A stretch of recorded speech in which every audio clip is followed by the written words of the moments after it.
Hi everybody, this is Jen from Cookies, Cupcakes, and Cardio.com. Today I'm going to be showing you how to make this homemade Oreo cake. It's a triple layer with Oreos in each layer, on the top, on the outside. It's got lots of steps, so let's get started. To make the vanilla part of the Oreo cake, we're going to start with half a cup of butter cut into cubes, 1.5 cups of all-purpose flour, half a cup of milk, 2 eggs, half a teaspoon of vanilla extract, 2 teaspoons of baking powder, and half a teaspoon of salt, 1 cup of granulated sugar, and then in this bowl I have 10 Oreos chopped up into quarters. So the first step is to combine our dry ingredients. I'm just going to pour them into my mixer here. So the flour's gone in, and the sugar, and then the baking powder and the salt. And I'm just going to mix it for about 30 seconds. So once our dry ingredients are mixed together, we're going to take our chunks of butter, and I'm just going to put in 2 here, and then I'm going to turn on the mixer and let it mix. And what this is going to do is it's just going to cut up the butter into little teeny tiny morsels, and it will make a nice little, nice light batter. So I'm just going to turn that on, and then I'll gradually add the other 2 as well. So once my butter is all mixed into my dry mixture, I'm going to add my eggs. And then I'm going to let it mix until those are slightly mixed in, and then I'll gradually add the milk while the mixer is on.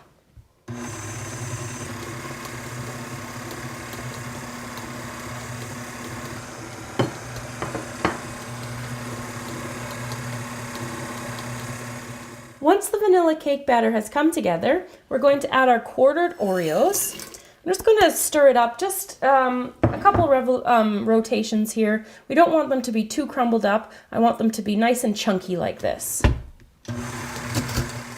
So that's probably perfect. I'm going to put my cake batter into an 8-inch cake pan, and it's going to bake in the oven at 350 degrees Fahrenheit for about 40 to 45 minutes.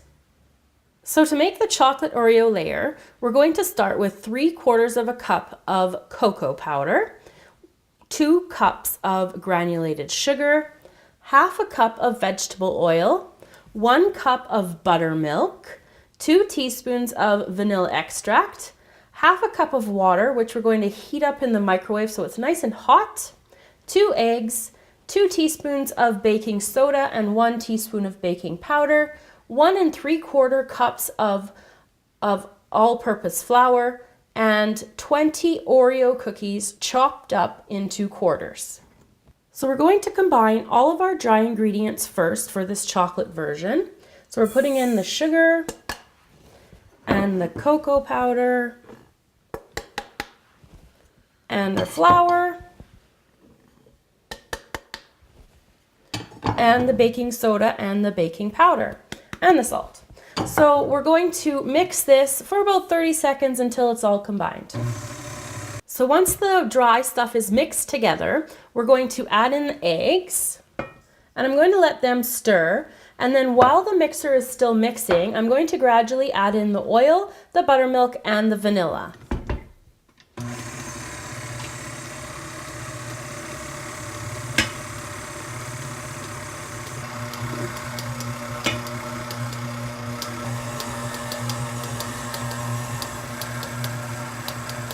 So I've heated the water up, and now I'm going to add it gradually to the batter as well. So the last thing we're going to add to our chocolate batter are our chopped Oreos. So like before, I'm just going to give them a couple rotations here with the mixer, and then I'm going to put them into my 8-inch pan, 2 8-inch pans, and they're going to bake at 350 degrees for about 40 to 45 minutes. So while the cakes are baking in the oven, what I'm going to get going next is the cream, and we're going to be using this as the filling and as the coating around the outside of the cake. So what we need for it is 2 cups of whipping cream, 2 cups of icing sugar, 8 ounces of cream cheese, and 1 teaspoon of vanilla extract.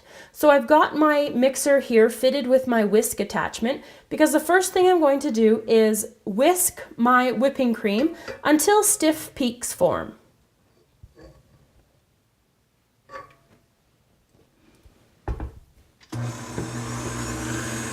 So my whipping cream is nice and stiff now. So what I'm going to do is just switch it out, set that to the side, and put another bowl on here.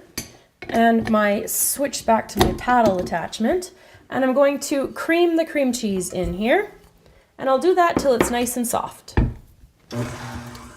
So to the cream cheese I'm going to add the icing sugar,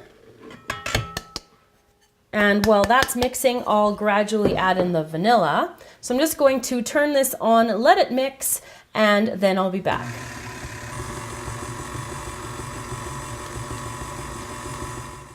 The last step for our cream filling is we're going to add our previously whipped whipping cream into our cream cheese mixture. So I'm just going to pour that all in there.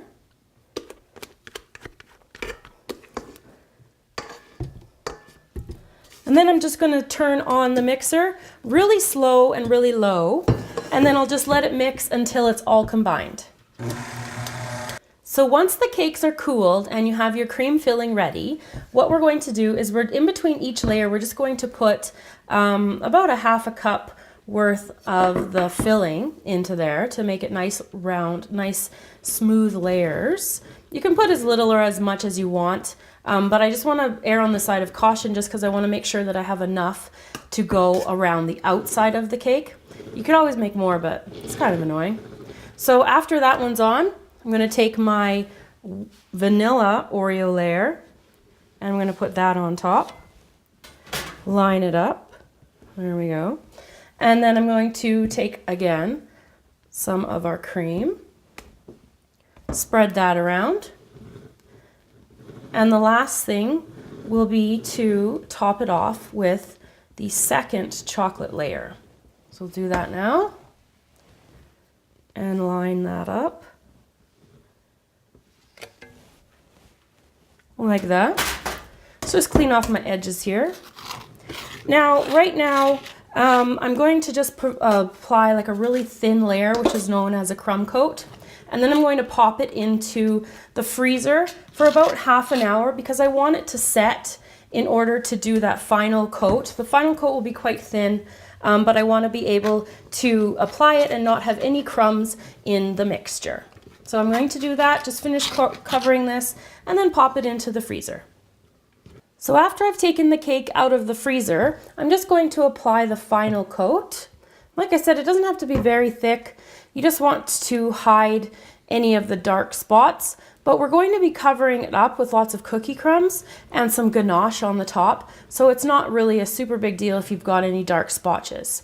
So I'm going to finish this off, and then I'll be back to show you what you're going to need for the garnish. For the garnish, we're going to be using some chocolate ganache, which we have already up on our channel, and we'll put a link to it in the description box below. I have 10 coarsely chopped Oreos here, and I have the rest of the filling in my bag with an open star tip. The tip I'm using is an Ateco 827, but you can use any kind of tip. And then I also have, it's probably about 4 or 5 halved Oreos as well. So the first step to finishing the cake is I'm going to take my chopped Oreos and I'm just going to press them up to the side here. And I want to go about 1/3 of the way up the cake. You can go as far or put as little as you want on here. And the reason I coarsely chopped them was because I really like the way how the white comes out on some of them. And underneath my cake stand here, I just have just a large cake pan, and it's just catching any crumbs so I can reuse them and it doesn't make a huge mess of the kitchen. It's just going to go around just like this, and then I'll be back to do the next step. Once the sides are done, I'm going to take my ganache. I'm just going to place it by the spoonful on the top here. And I just want it to slightly go over the edge, not too much so. And then I'll just work my way around the cake, creating a little border on the top. So I'm just going to do that go all the way around, and then we'll be back for the last couple of touches.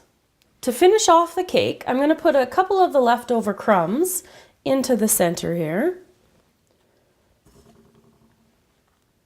like that. And then I'm going to take my leftover filling and I'm just going to squeeze little stars here and go around the border, kind of that was made by the ganache, all the way around like that. And then I'm just going to take my halves and I'm going to put them probably in every second or every third. So I'm just going to finish this off and then I'll be back to show you a cut up cake and the finished of this one. So there you go, everybody, how to make your own Oreo cake from scratch. I hope you enjoyed the recipe today. Remember to subscribe to the channel to stay up to date on all of our newest videos. And remember, you can also find us over on Instagram, Tumblr, Facebook, Google+, all those awesome social media sites. The links to those are in the description box below. So thanks for watching, and I'll see you next time.